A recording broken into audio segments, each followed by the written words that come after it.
Welcome, everyone, and thank you for joining us here on The Father Show. And I'm your host, Mike Thompson.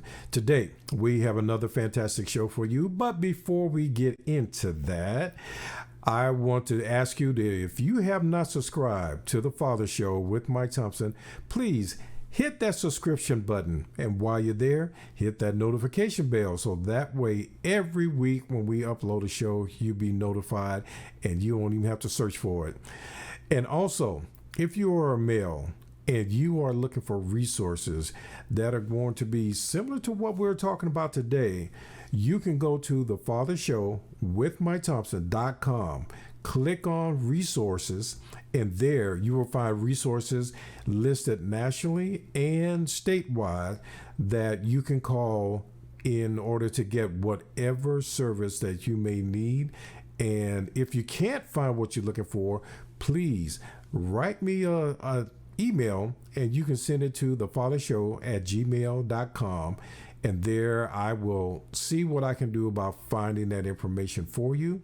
And if you would like to make a suggestion about a show that may assist you, please do the same. Hit me up at thefathershow@gmail.com, and there we'll find the guests that can help you with the information you need. And all this stuff that we're talking about is anonymous. We don't track you on our website. So what you do is you just go there and get the information that you need that's going to help you and your family. That's it. We don't even know you were there. Okay? So, ladies and gentlemen, without further ado, I want to introduce our guest for the day. Today, we got Michael Watson, and he is a professionally qualified social worker and author of 2 books. And one is about family court, giving evidence in family court, and his second book is representing yourself in family court. Now, Michael has over 33 years of experience working with children and family.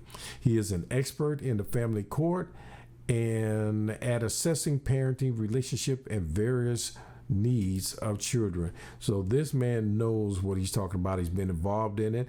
And prior to the show, he was telling me that what we're going to be talking about today, he has experience, I have experience, and also have had some friends that have experienced the same thing. So we know what it's like to go to court and have to represent yourself. So without any further ado, ladies and gentlemen, let's welcome Michael Watson. Michael, how you doing, sir? I'm doing great, Mike. Thanks very much for having me on the show. Oh, you're quite welcome. Now, and you were holding up your book, and I really want the audience to see that. It's called Family Court and Giving Evidence in the Family Court. And we're going to be really talking about that book and through the book, and that's going to help our audience. So I'm glad that you can hold it up and they can see what it is. But we want this audience to understand what it's like to go to court and to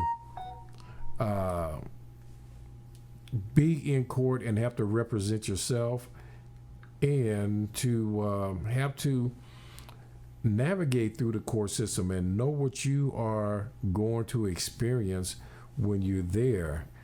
But before we really kind of get into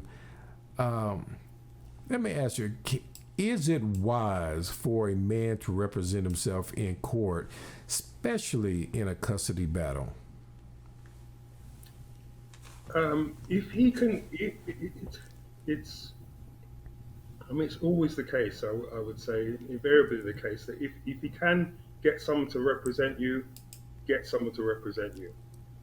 But if you can't, if it's, I mean, sometimes, often it's finance. Yeah. If the situation is such that you're not in a position to do it, then you got to learn all you can learn to represent yourself as best as possible. Court situations are never easy; they're always stressful. And when you're dealing with an ex-partner, when you deal with a situation that relates to your children, these are very emotive situations. So people, when they're emotional, they're not in the best place to represent themselves often. Their emotions are all over the place. They may have just broken up with someone. they may feel that they've been treated poorly. So when you are, and also added to that, going to court is like an alien environment. It's not the type of environment where you can just slot in there and think, oh, okay, I'm all right. It's not Yeah, a nightclub. It's not, yeah, it's not a restaurant, or it's not something that most people are used to going to. It's yeah. a very different alien environment. Because you It's can't just daunting. walk in and say, I'm going to tell them the truth and that's going to take care of it. I'm going to be good just by telling the truth. Yeah, and telling the truth is not necessary. I mean, obviously, the court wants to hear the truth, but the truth may not be exactly, or your version of the truth may not be exactly what helps you. Mm-hmm. You have to know what the court's looking for, and you have to know how to put it across in a way that is useful to you, that makes you, that focuses on your child's needs. Yeah. Yeah, and that makes you look like you're giving good evidence, worthwhile evidence that the court wants to hear. And wouldn't you say with that, the main thing a person should focus if he's representing himself, I know it's about him, but shouldn't he keep the well-being of the child as his focus? Definitely, definitely. That I mean, okay, there may be some differences in the U.S. as to how the law works as opposed to the U.K. And I'm from the U.K. But definitely in the U.K. it's what the child's needs are paramount. Mm-hmm. So what the well-being, safety, best interests of the child are what any parent, mother or father, should be having on their mind. That's the first thing they should be thinking about, and they should be thinking about not about themselves, but how they can put that across. That makes it that it's very clear that you as a parent, as a father or mother, are concerned about the well-being of child first and foremost. Yeah. Now, we've known that, and I know some women probably get mad, but I've seen men do the same thing. They will say or try to convey that they have the best interests of the child when in reality they do not. They are really trying to manipulate the court so that they can win. And, they could even be a narcissist if that's the case. But they are trying to manipulate the court so that they look better and they could win custody of the child or have the best advantage. Yeah, some people are like that. Yeah, I Yeah. mean, you will see that. And some people aren't even fully conscious that that's what they're doing. Some people do it with they're fully conscious. They thought it out. It's been planned out in advance. Some people, that's just the way they're going to roll. That's how they're going to behave, Mm-hmm. without realizing that's going to impact on the child's well-being. It's only a matter of time. Mm-hmm. Um, if they can't, if they're let's face it, the reality is for all of us, we're all human beings. A child needs a mother and a father. Correct. So whatever happens, if the mother's trying to stop the father from having contact or access or visitation or seeing the child, unless they've got a really good reason, unless that father is, you know, cares nothing about that child and shows that they care nothing about that child, that mother should try and allow that father to have contact with his child, because the child needs the father as well as the mother. And it Mm-hmm. isn't to do with the money. The money, finance, and things like that, yes, that's another aspect, but it's not. That's not the priority. The priority is that if you put yourself in the position of the child, if you're able to see things from your child's position, they need both mum and dad, whether mum and dad are together or not. You Right. know? And they need both mum and dad to be responsible and put aside their animosity towards each other, because they don't want their child growing up seeing that, because that's how their child will grow up to be. Now, I know here in the United States, they have a lot of statistics about what it means when a child doesn't have a father in their life. Is it the same thing in the UK? And can you give her some of those? I can't, I couldn't put my finger on the statistics of them, but wherever you are in this world, if a child doesn't, I mean, I've worked with lots of boys and girls who don't, young children who don't have their parents, Mm-hmm. and the impact on them. My own experience, I grew up without my dad. Mm-hmm. My mum and dad separated when I was young, very young. My first attachment was to my dad.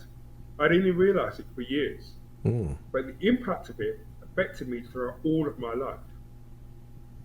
Yeah. So, you know, no matter what happens, you need your parents in your life.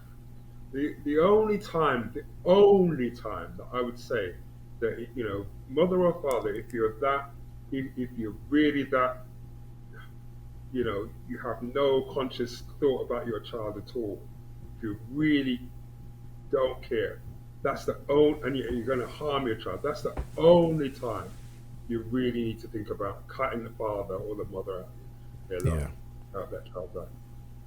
Yeah. Other Because than that, they're going to need them. yeah, and even it's sad, but even a father that doesn't want the child, say they had a one night stand with this woman, and she ended up having a child by him. He could be married, he could be in another relationship, all those things, and so he's like, I don't want to be a part of the child's life. I don't want to be involved in the child, none of it.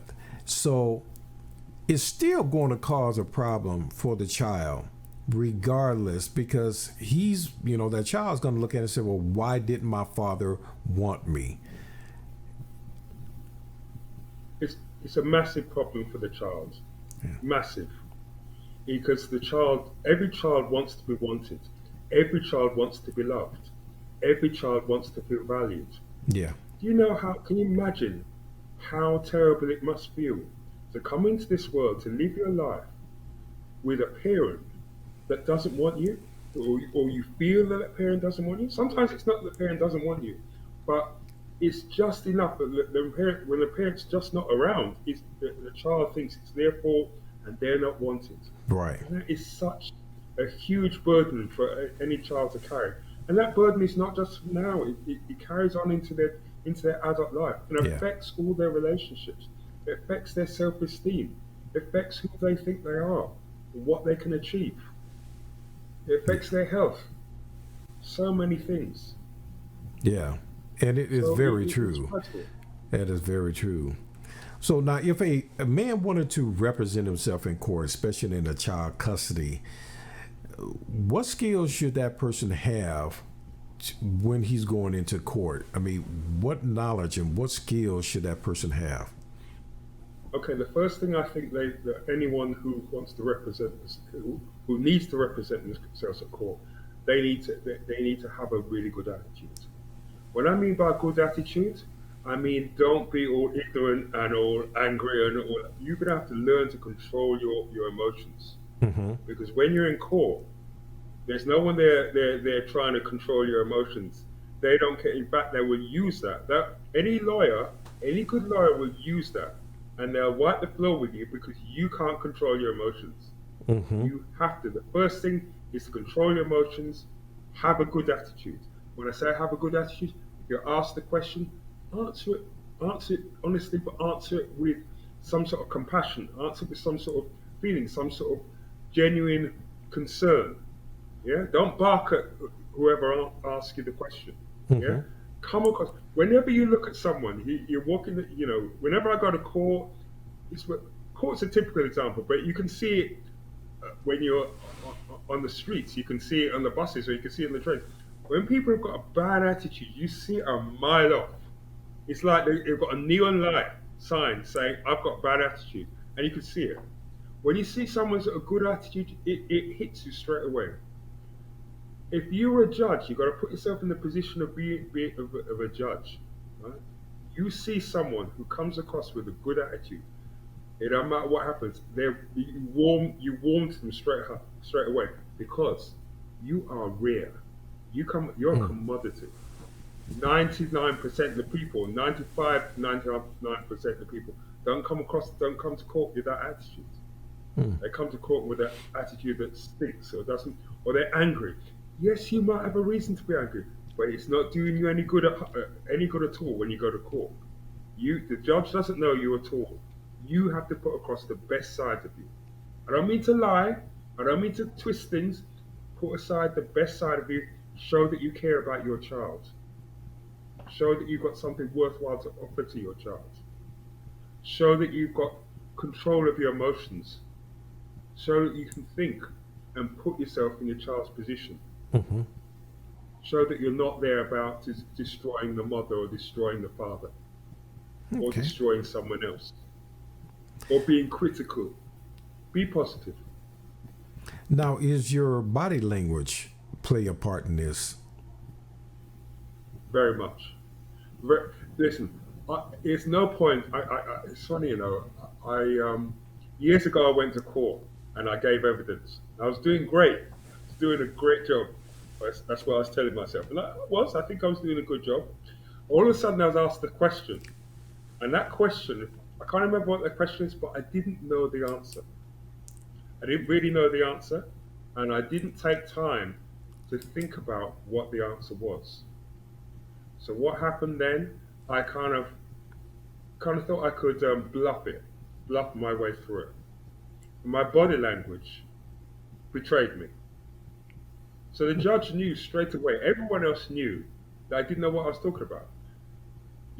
In comparison to the way I've been talking, all of a sudden, I've been talking passionately. I've been talking sensibly. I've been talking in a way that made good sense. And then all of a sudden, my body language showed that I didn't know what I was talking about. So you've always got to be aware of your body language, and you've also the other thing is you've got to practice. You've got to practice talking. You've got to link up with someone who you can trust, who will tell you the truth about how you're coming across, and speak to them about your situation. Put over your concerns. So you put it over in a way, and you do it over and over again until you feel comfortable doing it. Because when you go to court, you're going to need to do that. So And you're not going to practice. get any, you're not going to get a breather. Yeah. When you're giving evidence, it's a very full on, very stressful. And a good attorney, if he sees that he's got you shaken up, he's going to go in for the kill. He or she will go in for the kill. In my book, I say good attorneys are like they're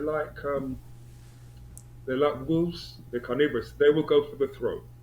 Mm-hmm. Yeah, they will go for the kill. And if you don't know how to control yourself, you don't know how to manage your temper, don't know how to talk, don't know how to put across the information, you're gonna be ripped apart at court. That's exactly what will happen. Yeah. It's just vital.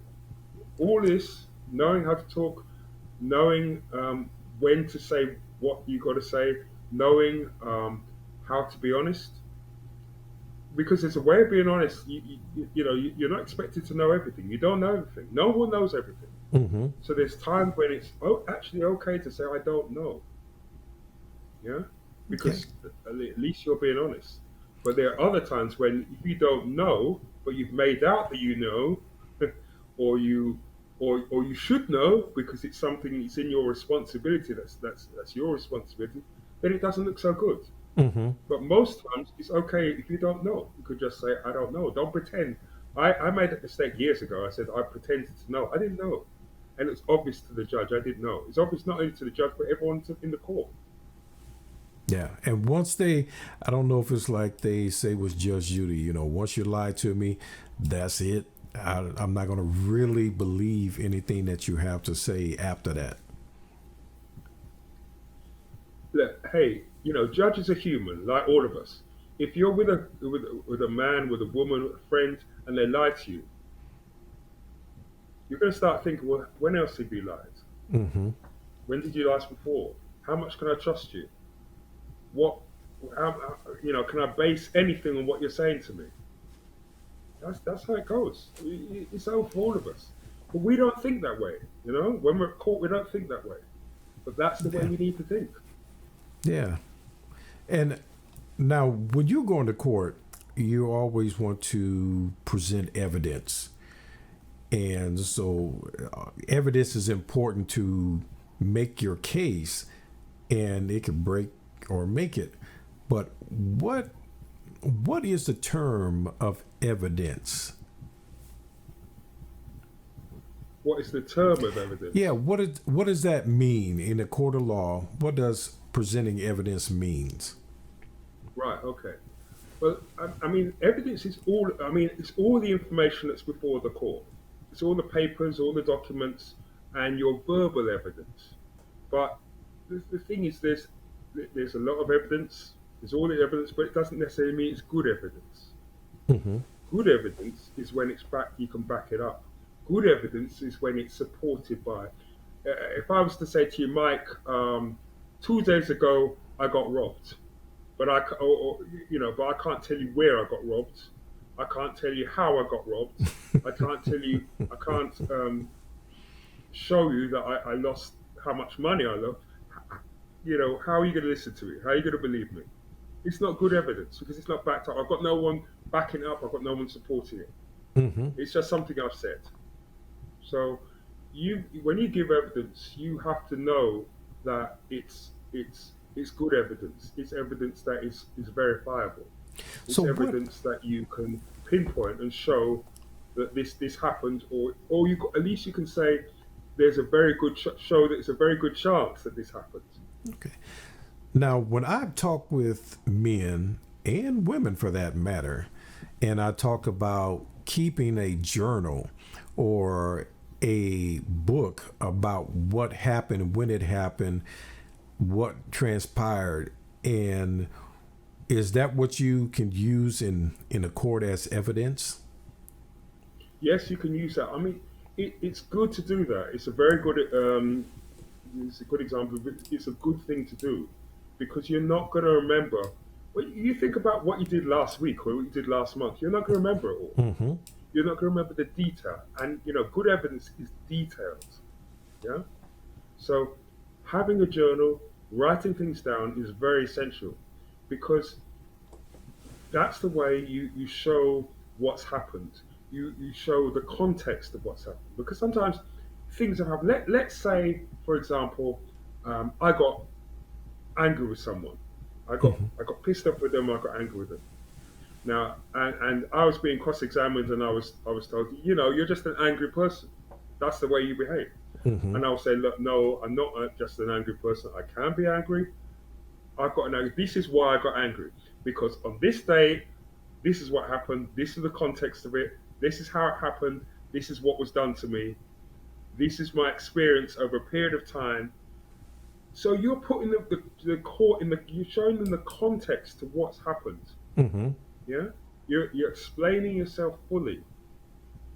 When you explain yourself fully and give them the context and in a sense really give them the understanding of why what happened to you, you're in a much better position. Yeah. Doesn't mean you're perfectly right. I might look back and think, I shouldn't have got angry or whatever. But we're human. The point Mm-hmm. is, you've got something to back you up. You've got some information, some evidence, some knowledge that suggests why you did the way you behaved the way you behave. And quite often, it's really important to think about the context in which things happen because it's something that's happened, but you know, we jump to react, but we haven't thought about, well, why have that happened? How can I use that in later time? How can I can show that happened to me, which led to this problem or this situation or this circumstance. Now, how would you recommend a person go about when they have presented viable evidence in the court about a person, action, personality, the events that's happened, and the court doesn't listen or throw it out? What would you suggest a man should do at that point? Well, I think the best thing is have all the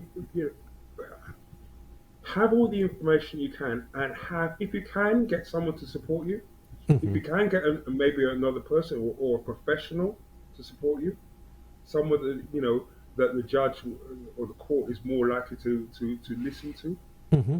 It's a difficult situation. It's not an easy situation, but you have to think about all the ways in which you can access that support, or you can access someone who will verify and confirm your information. Okay. And sometimes, see, we're all creatures of habit. So if someone's behaved in a certain way with you today, there's a good chance they behaved that way with someone else a little while ago, or it's a good chance they're going to behave that way with someone else in the future. Yeah. You got to use that. Yeah. Well, like I mentioned earlier before we started the show, I had my best friend who experienced some of that. I mean, he went to court with recordings of what the mother said, did, and things of that nature, and the judge threw it out and said, if I ever hear about you even recording any information, which was not illegal because he did let the mother know that I am recording you, but the judge You threw let it them out. know. Yeah, she let him. I mean, he let her know that he was recording these conversations, and in the state that he live is, he only had to let her know the one time. He don't have to do it every single time they're on the phone. He can just say, "Okay, from this point on, I'm recording our conversations." That's it. But the judge threw it out and said it was inadmissible, and told him if she ever heard about him doing that, she was going to hold him in contempt of court. Yeah. I mean, the thing is this, and it, that sort of thing happens a lot of time, and we get that a lot in the UK as well. Sometimes judges have made their minds up Mm. beforehand, Mm-hmm. um, and I've certainly gone through experiences for myself. I've got experiences with other people who've gone through that sort of thing, where you've got a good reason for doing what you're doing. Mm-hmm. You're doing the best you can do, and for some reason, the judge doesn't listen to it, or doesn't value what you have to say. Um, and it's hard because the other thing that you've got to think about all the time is that this is a snippet of your life. This is Mm-hmm. a part of your life. It's not all of your life. When you're going to court, it feels like your entire life, but it isn't. It's only there for a set time. So you've got to think about, okay, how can I make the best of this situation? How can I either find people to support me? At the same time, always remember that your child is the parent, is the most important person here. And sometimes what happens is that the whole thing with the court and the way we feel treated, we let it go to, you, get inside us. We let it eat us up to the Mm-hmm. point where we don't have a relationship with our child, or we're not good for our child. Yeah. And that can happen. Yeah. And we always have to have a balance. That's the other word that I would use. It's a balance. You've got to have a good attitude. You've got to have balance. Okay. Because if you don't have balance, you will, in your life, and recognize what's important from what's not so important, or the things that are most priority, you can quite easily go down the wrong road, which won't benefit you. Yeah. Now, what would be one of the biggest mistakes, or some of the biggest mistakes a man can make in a court hearing? Lying, for one, is a big mistake. Uh, don't lie. Even if you don't know, just say I don't know. Mm-hmm. If you've done something wrong, most people think, okay, I'm going to defend that. You know, some things are defendable, some things aren't defendable, and you have to think to yourself. Sometimes, it's better to say, look, hey, look, put my hands up. I I'm not perfect. I did that wrong at that time. That was then. But you always have to let the court isn't expecting you to be perfect all the time. No one's going to be perfect. No one's a paragon of virtue. Mm-hmm. But what they want to see is someone who's honest, someone who's caring for their child, and wants to put that child first. So if you've done something, let's say you shouted, or the mother and the child was there, and the mum said, or the barrister said, you've done that, haven't you, Mr. Watson or whatever, and it's true, and you know that's true. And you say, look, okay, it happened. This is what happened, but I accept my responsibility, and I wouldn't do it again.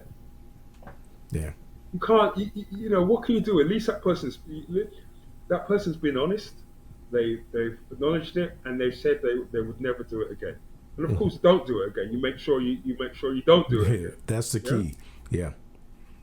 that's the thing. So a judge looking at it, they can't look down on you too badly because at the end of the day, most people aren't even going to acknowledge that they've done it.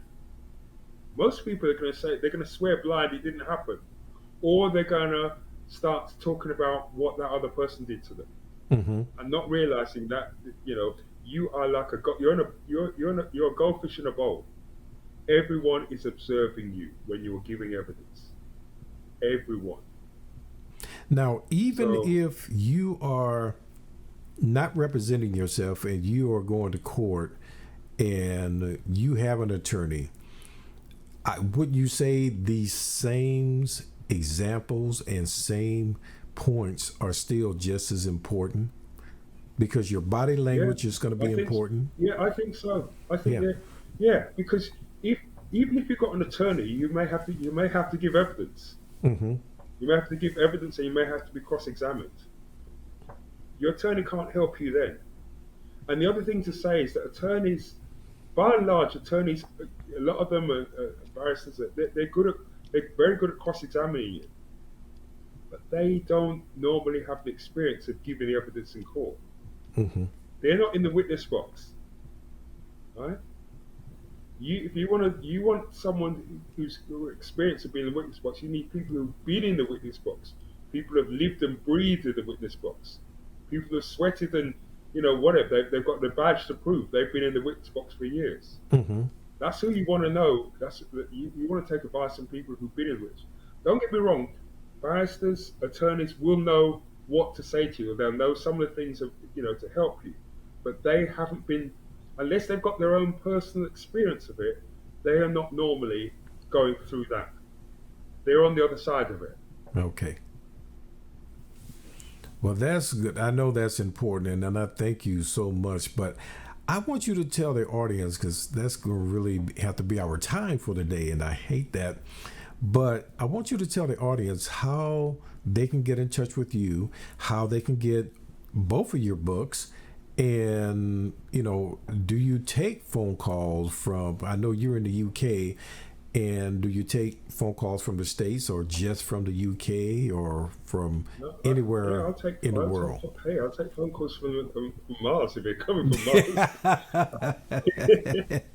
Yeah, people can get hold of my books. They're on Amazon, Amazon.co.uk or Amazon.com. You can get hold of my books there. In terms of contacting me, you can email me at familycourtcoaching@gmail.com, or you can call me. I'm on +44 7960 07063.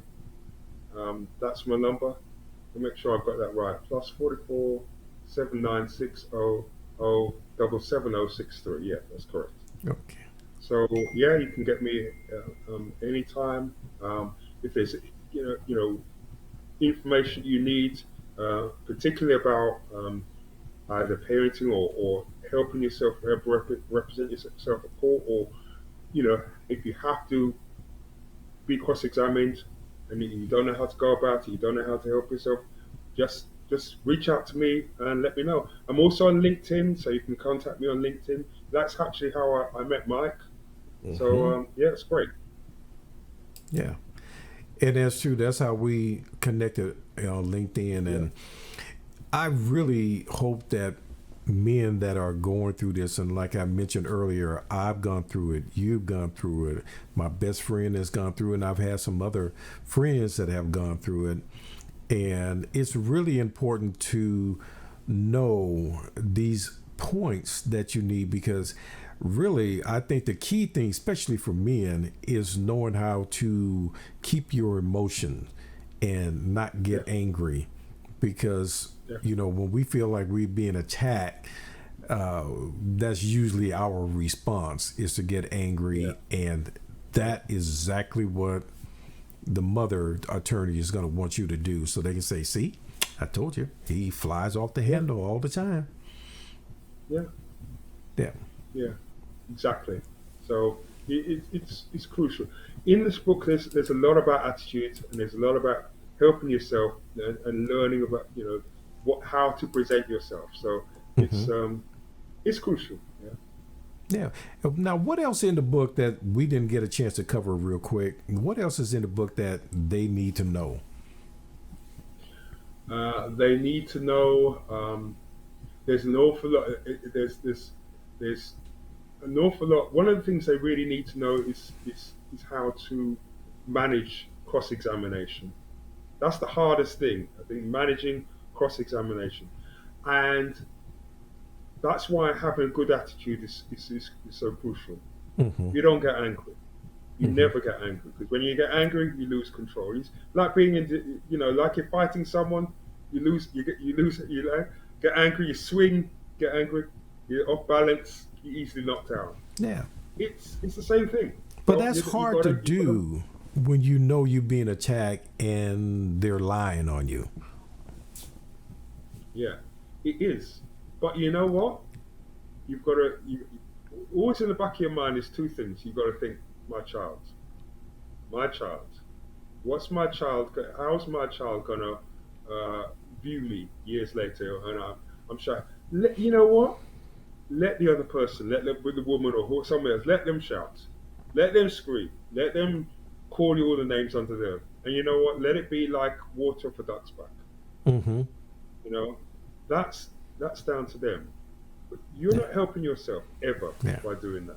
Yeah. So you Yeah. got to be So smart. you just got to realize that. Yeah. You got to be smart. Yeah. Well, Michael, thank you so much for being on the show, and I really do appreciate it. And I really do hope that a lot of men that are watching this show will, get your book, really understand if they're about to go through a custody battle or going through the divorce. Because even if you're just going through a simple divorce and it's just you and you have no kids, you just have a little assets, you still, this information is very important. How you act and how you conduct yourself in court is going to be crucial to you. I guess in this lack of a better way of putting it, impressing the judge, because as you mentioned, that's not the norm. He's used to a man coming in and flying off the handle and getting pissed off, and yeah. So if you can do the opposite and be a better version of what a man should act like in these situations, yeah, Yeah, be a breath of fresh air. yeah, Because very few people will be that breath of fresh air. Don't criticize anyone. That's the other thing. Don't criticize. okay, Allow yourself. Let them to you if they want it. Let them. Just be yourself. Don't rise to that. yeah. You know who you are. You know And what you're that's, trying to do. and criticizing is one of the things that I tell parents, that you should not criticize the other parent, especially in front of the child. And you make a good point. If you go into the court and you start criticizing the other parent, the judge is going to know that you probably will do the same thing in front of the child. Yeah, yeah, definitely. And that doesn't help you. You see, you've got to see things. You've got to be able to have the capacity to see things from your child's point of view. You've got to be able to see the capacity from the judge's point of view. Mm-hmm. You've got to see things outside of how you are. Remember, you're in a goldfish, but you're a goldfish in a bowl. But when you look at a goldfish in a bowl and you put yourself in there, you've got to realize you've got to see yourself outside of that bowl and see how you're behaving Yeah. and seeing, you know, how you're coming across. So all those things are vital. Okay. Well, Michael, thank you so Thank you. much for being on the show, and much, appreciated of you coming on the show and providing this information, because I really know that it's important. Listen, the pleasure's been all mine, Mike. It really has. It really Okay. has. I really appreciate it. All Thank you so right. much. You're quite welcome. Well, ladies and gentlemen, that is our show for today. And I really do thank Michael Watson for coming on the show and presenting his book and telling us ways that we need to know how to act when we go into court, whether you're representing yourself or you're not. It doesn't really matter to me. Well, it does, but your body language, keeping your emotions intact, and knowing how to present evidence and conduct getting that evidence is really crucial for you to be successful in your court hearing. So I really hope you learned something today, and I really hope that something Michael said will help you when you go through this process. And it is very stressful when you do, especially if you can't sit down at a mediator and you can't sit down and do it together, civil. If you have to go to the court, it really is stressful. And so you need to know as much information as you possibly can. So be very knowledgeable when you're going into court. But with that said, if you have not subscribed to The Father Show with Mike Thompson, I ask that you would go to our YouTube channel, hit that subscription button, and let everyone know about it. And while you're there, also hit that notification bell, and that way you will always be notified of when we do another show. And if you are a man and looking for resources and would like to find people like Michael Watson, please go to thefathershowwithmikethompson.com and click on resources, and there you can find resources that are national and statewide. And we're going to still see about getting Michael on there, so that way you can have his information, even though he's in the UK. But we really don't care. We want you to get the information yourself. And as I mentioned before, we don't know that you have been on our website. You go there, get the information you need, make the phone call you need to make. That's it. We don't care. We want to, the main thing that we want here is for you to have the knowledge and the resources that you need so that you can be the best version of yourself in all times. So your kids can have the best father, have the best example, and even if you're not a father, you're still being watched and you still are an example. So until we see you next week, I thank you for joining us, and God bless you all, and I wish you all the very best. Talk to you soon.